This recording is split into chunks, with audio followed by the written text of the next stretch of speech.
There we go. But Brian, you were at the event.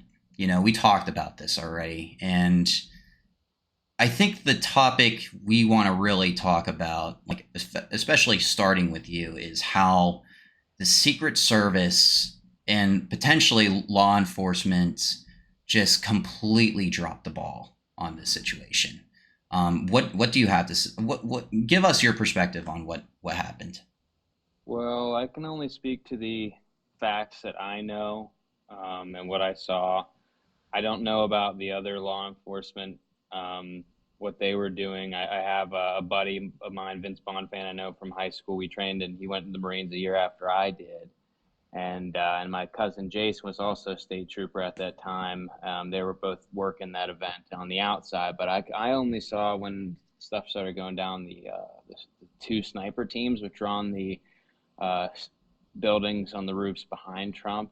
And when they first got there, you saw them. They put their rifles into the tripods, the same kind of tripods we use for coyote hunting, threw suppressors on there. And then the event started. Trump was like an hour late. And when he started to get on there, it was very obvious that they were looking at something in the binoculars.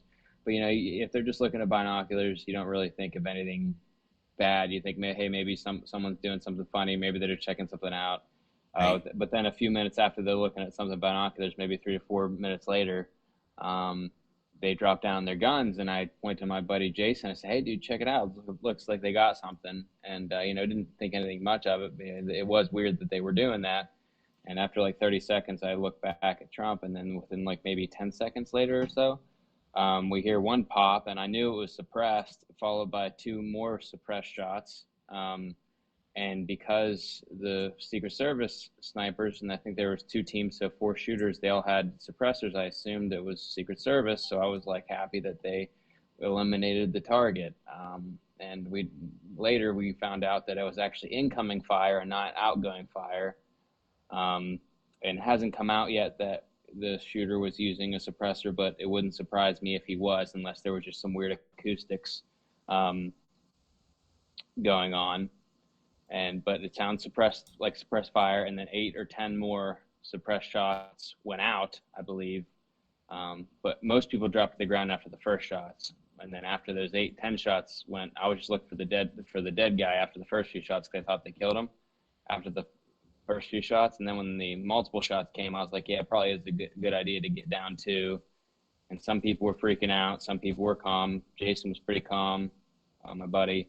And then after that, we waited a little bit, and then it was clear Trump got up. We didn't even know he was hit until we were leaving. Someone called me, but Trump got up and did his thing, and everyone started screaming USA. So I jumped to my feet and started yelling USA, USA, and we got out of there. And everyone was very orderly, and no one stampeded or anything, So it was very mature.